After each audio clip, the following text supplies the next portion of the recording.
कई बार हमें ये सुनने मिलता है कि डॉक्टर साहब यूरिन में ब्लड है पर कोई दर्द नहीं, यूरिन आ रहा है और कभी कभी अपने आप ही ब्लड आता है और बंद होता है, पर ये काफी डेंजरस है। ये कई बार हम सोचते हैं कि ये ब्लैडर स्टोन की वजह से है। बिल्कुल नहीं, ब्लैडर स्टोन और ब्लैडर कैंसर के सिम्टम्स सेम हो सकते हैं लेकिन कुछ हद तक ही। लेकिन अगर ब्लड यूरिन में आ रहा है और वो पेनलेस है तो it is very very dangerous. ये ब्लैडर कैंसर हो सकता है और हम जानेंगे इसे आगे की वीडियो में कि ये डिटेल लेते हैं कि क्या है।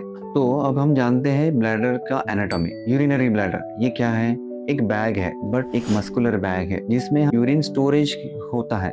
बल्कि ये बैग का काम है यूरिन को एक्सपेल यानी पंप करके यूरिनरी ब्लैडर से बाहर डालना। ब्लैडर के हिस्से क्या होते हैं? नीचे के हिस्से में इसके प्रोस्टेट होता है जो कि मेल्स में ही दिखाई देता है, और इन केस ऑफ फीमेल्स ये डायरेक्टली बाहर की तरफ यानी यूरिन पैसेज के बाहर से बाहर निकलता है। किडनीज से जो पाइप यूरेटर्स निकलते हैं वो पेशाब की थैली यानी यूरिनरी ब्लैडर के आसपास बाजू में आके जुड़ जाते हैं, जो कि यूरिन को किडनी से ले आकर यूरिनरी ब्लैडर में स्टोर करते हैं। So bladder is an important organ not only for storage but also to expel out the urine. So अब हम जानने की कोशिश करेंगे कि ब्लैडर कैंसर की वजह से क्या सिम्टम्स आ सकते हैं। हमें ये तो पता है कि ब्लड आना एक इम्पोर्टेंट सिम्टम है और ये कई बार हमें लगता है कि स्टोन के कारण है, पर ये नहीं है। हमेशा ये चीज नहीं हो सकता है। ब्लैडर कैंसर की वजह से जो यूरिन में ब्लड आता है is usually painless and usually एकदम ग्रॉस टोटल, यानी ऐसे हिस्सों में नहीं, पूरे यूरिन में ब्लड रहता है। पर ये मिथ भी है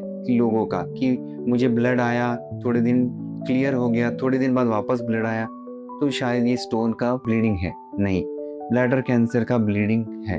और इसके रिस्क फैक्टर्स क्या है? Exposure to chemicals, smoking, exposure to any radiation in the past, ये सारे इंपॉर्टेंट फैक्टर्स है। कई बार ये भी कहा जाता है कि हाई बीपी वाले पेशेंट्स को भी ये ब्लैडर कैंसर हो सकता है। सो रिस्क ऑफ ये फैक्टर्स पे ध्यान रखकर ब्लीडिंग अगर इन पेशेंट्स में हो तो ज्यादा डेंजरस है। नो, ब्लैडर कैंसर में ब्लीडिंग के अलावा और क्या सिम्टम्स हो सकते हैं? बिकॉज ऑफ द ट्यूमर ये बेसिकली ब्लैडर की इनर लाइनिंग को इन्वॉल्व कर, इनर लाइनिंग से फिर ये धीरे धीरे बाहर की तरफ बढ़ता है। तो मेन सिम्टम्स इनर लाइनिंग यानी ब्लीडिंग जैसे हम ऑलरेडी जान चुके हैं। कई बार ये इरिटेटिव सिम्टम्स जैसे कि यूरिन बार बार जाना, यूरिन घड़ी घड़ी जाना, यूरिन का कंट्रोल नहीं होना, ये सिम्टम्स भी है। कई बार लोअर एब्डोमिनल डिस्कम्फर्ट होना यानी लोअर एब्डोमिनल पेन भी होना स्पाजम्स की वजह से, ये सिम्टम्स भी हो सकते हैं। तो ये सारे सिम्टम्स हमें इग्नोर ना करके ये ब्लैडर कैंसर के सिम्टम्स हो ऐसा सोचना भी जरूरी है। नाउ ये सिम्टम्स आ चुके हैं, you consult your neurologist. Now what is the way forward? हमें आगे क्या टेस्ट करने चाहिए जिससे कि हमें समझे कि ये ब्लैडर कैंसर ही है। सो हम अभी जानने की कोशिश करेंगे कि आपको कैंसर जो है वो ब्लैडर कैंसर है या नहीं। तो इसके लिए कुछ टेस्ट होते हैं। सबसे बेसिक टेस्ट है अल्ट्रासोनोग्राफी। अल्ट्रासोनोग्राफी से ही में हमें पता चलता है कि if there is any stone और if there is any growth in the bladder. लेकिन ये काफी इनसेंसिटिव टेस्ट है bladder cancer point of view.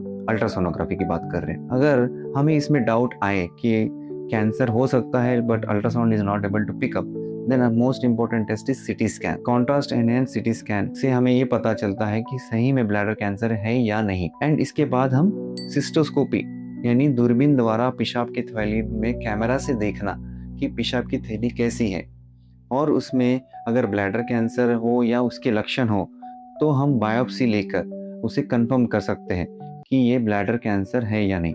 And once it is proved कि ये ब्लैडर कैंसर है, then depending upon the grade, depending upon the stage, ये stage कैसे decide करेंगे हम? PET scan. जैसे कि हम जानते हैं कि कैंसर फैल सकता है बॉडी के दूसरे भागों में, तो हमें ये पेट स्कैन से पता चलता है कि ये कैंसर कौन से स्टेज में है। So now depending upon the grade, depending on the stage, depending on clinical performance यानी पेशेंट की एज कैसी है, पेशेंट को कोई और बड़ी बीमारी तो नहीं, हम आगे का ट्रीटमेंट निर्णय करते हैं। नाउ ट्रीटमेंट ऑप्शंस क्या हो सकते हैं? देयर आर फ्यू ऑप्शंस जो डिपेंड करता है कि ये लो ग्रेड है या हाई ग्रेड है। Usually in low grade there is an option called endoscopically हमें पूरा ट्यूमर निकालना है, that is R0 resection, plus हमें इंट्रावेजाइकल BCG इंस्टिलेशन, जो कि एक प्रोटोकॉल होता है। इनिशियली हर हफ्ते, फिर बाद में हर 3 महीने, फिर बाद में हर 6 महीने, ऐसे 3 साल के लिए फॉलोअप में ये चीज हम regularly cystoscopy with BCG installation करते हैं। नाउ ये हुआ लो ग्रेड के लिए।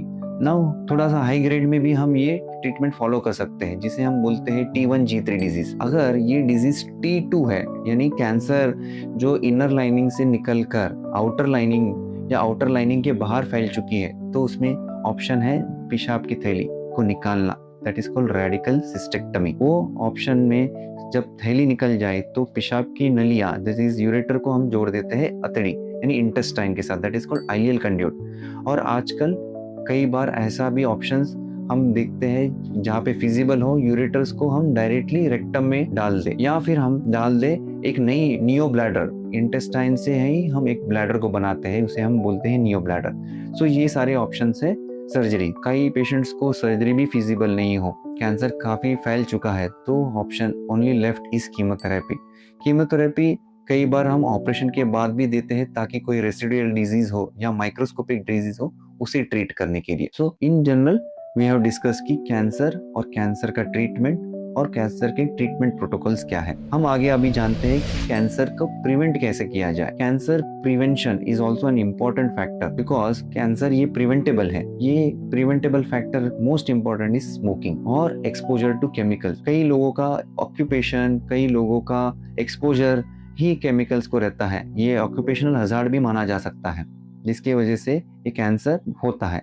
सो prevention in this cases are very important. Cancer of bladder का स्क्रीनिंग क्या हो सकता है?